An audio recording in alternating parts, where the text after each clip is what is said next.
Thank you. Wow, you guys grew up really fast. Oh, different audience, sorry. Oh, really? I don't have a future in stand-up comedy, do I? Whew, that was rough. So, my name is Kevin Lehtiniitty, as Diane mentioned. I graduated from Sycamore in 2008, along with Bill, who was just up here, and Andy, who's somewhere in the audience. If you guys haven't gotten a chance to meet Andy yet, I suggest you do that as well. After I graduated Sycamore, I created a startup called Cyber Solutions Indie that then evolved into Tinit. We pretty much just started with making websites. That was just kind of what we did. We eventually evolved into making mobile applications and web apps, and we became more of a new software product consulting company. And eventually, I ended up as the director of product management at a company called Prime Trust after graduating with my computer engineering degree. And essentially, what product management means is my boss, our CEO, will lay down, we're at point A right now, the vision's to get to point Z. And it's my job to figure out what B, C, D, E, and F look like, and then how we're going to get there. So I like to say he has the easy job, but I know that's definitely not true. So when Sycamore called and kind of asked if I would come back and talk, my answer was immediately, of course I will. Right? I feel like this place is so much at the core and the foundation of who I am, I couldn't not come back and try to give back to the community a little bit, but I had absolutely no idea what I was going to talk about. So I'll share kind of the eureka moment with you guys. I was sitting in a meeting, and I kind of realized that almost everybody in that room was at least twice as old as I was. And they were all listening to me, not the other way around. So kind of this light bulb went off, and I said, you know what? I feel like that's something. I should talk a little bit about how I got to where I am, and hopefully we'll continue to do so in the future.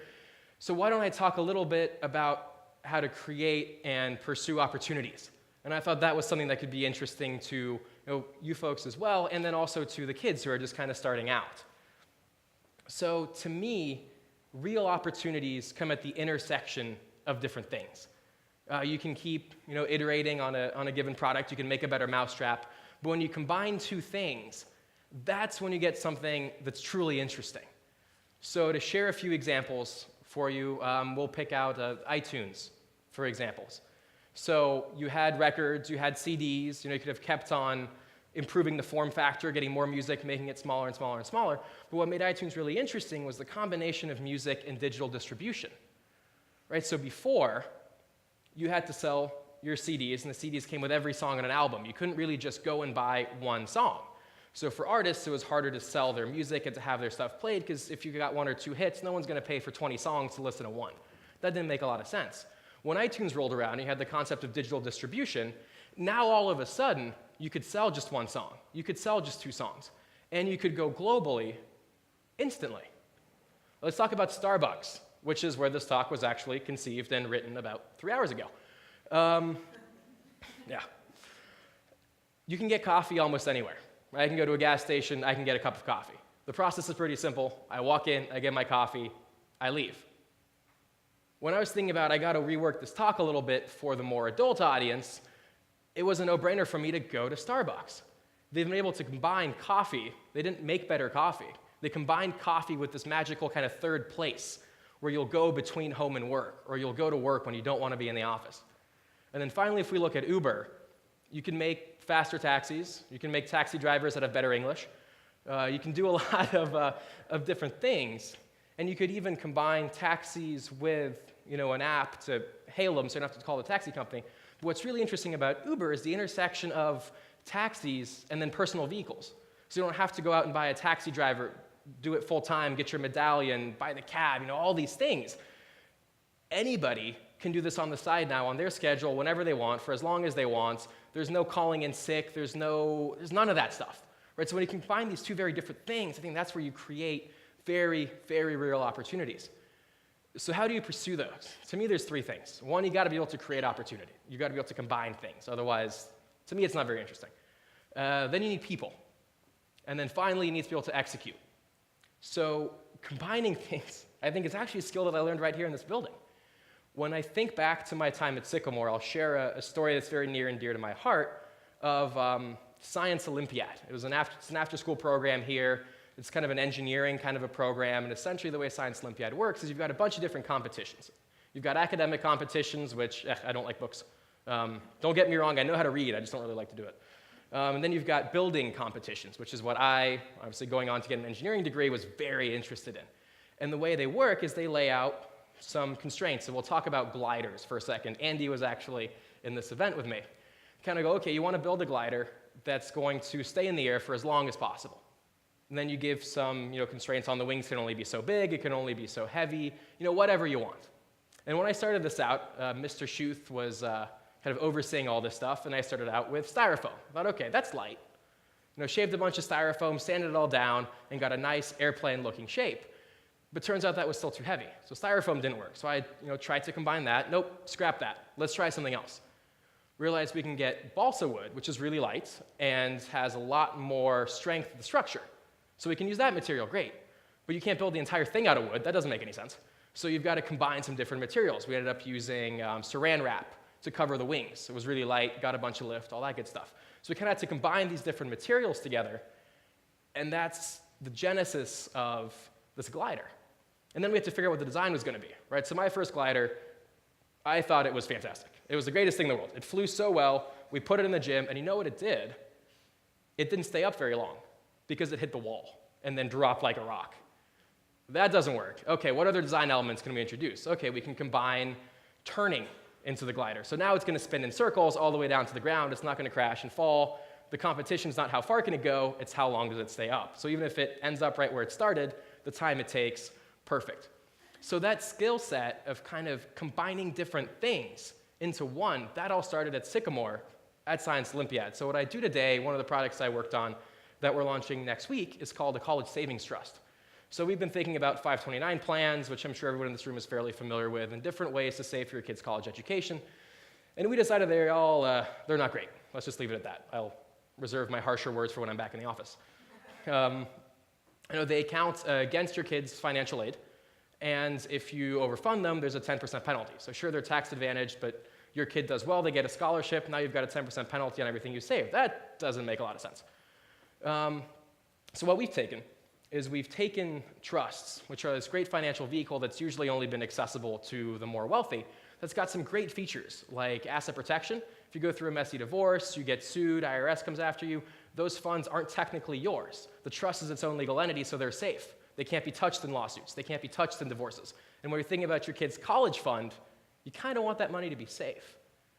Right, so usually these are $10,000, $15,000 to start up in legal fees and things of that nature. And what we did was we combined trust with technology to create these boilerplate trusts that anybody can sign up for online, just like you'd sign up for an account on E-Trade in 5 minutes.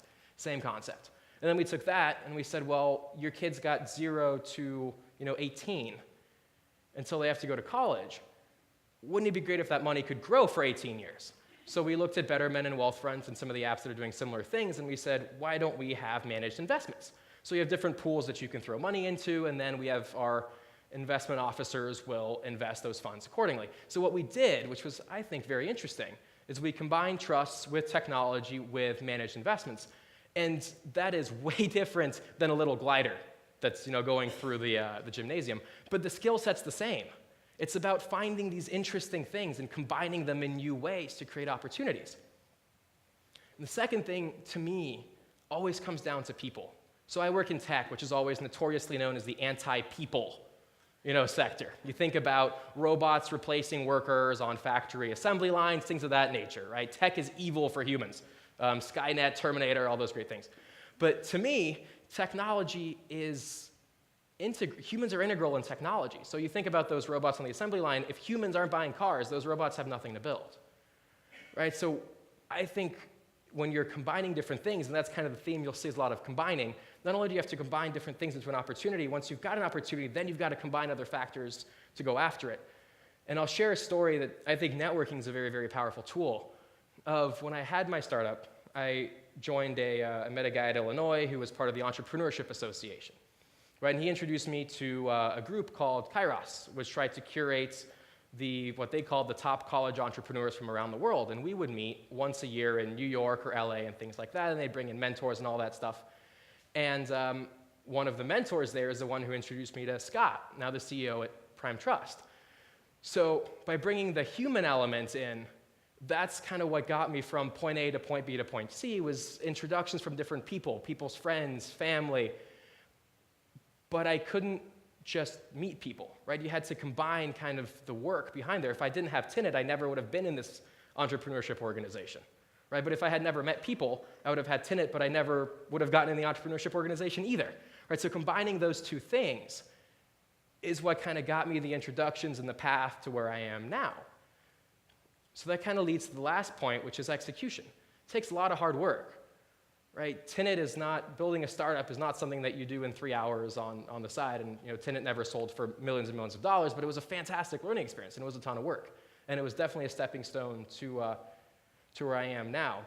So if you just go and meet people, I think we all have those friends where the fish is this big. All they do is talk, talk, talk, talk, talk. That's not really what you want to be known for. That's not what I want to be known for. So kind of combining the people with hard work and with execution, that's where things got interesting. And I think that hard work also started at Sycamore. I remember when I was a kid, when you're here, it doesn't stop at 3 or 3:15. You go home and now you've got homework, right? You've got more things to do. And Sycamore was an environment where if I did half my homework and I came in the next day and I said, look, I only did half of it, but I tried really, really, really hard. That wasn't good enough, right? And it shouldn't be good enough. If you only did half of it, you're going to get at most a 50%. Same way at Prime Trust, if we build this product, and we go, well, we only really built half of it, but we tried really, really, really hard. Please give us your money. The answer is going to be no, right? So that foundation started here. So what I really like is what I've started calling the marathon analogy, which essentially says that if you run a marathon, that's a lot of hard work, right? 26.2 miles. That's hard work, but you don't know where you're going. You're not going to get anywhere. You might start off exactly where you ended up because you've just gone in a big circle, or you've gone to Florida instead of up to Maine, completely the wrong direction. But if you know where you're going, but you don't put in the hard work, it doesn't matter. You're going to be right where you started. You've got to both put in the work and know where the finish line is. That's the only way you get across. And that whole marathon relies on one element we touched on earlier, people. And if people aren't running, there is no marathon. It's kind of the combination of all these three things, and I think going after opportunities is the exact same way. So I think one of the things that I've been reflecting on a lot on my path and the lessons that kind of I've shared, is I think I started combining things from a very young age, from really when I graduated Sycamore. So I was always a math and a science guy. Combine that with my love for computers, started learning how to write a little bit of software, combined that with people, got a business partner who was even better, started doing bigger projects, better projects. As we started launching more products, we started learning what does well and what doesn't do well. So then we combined building technology with launching technology. And we just kept building and building and building and building until eventually we do what we do today. So I think the important takeaway that I'm trying to get to is that if you want to impact tomorrow, you got to start building today. Thank you.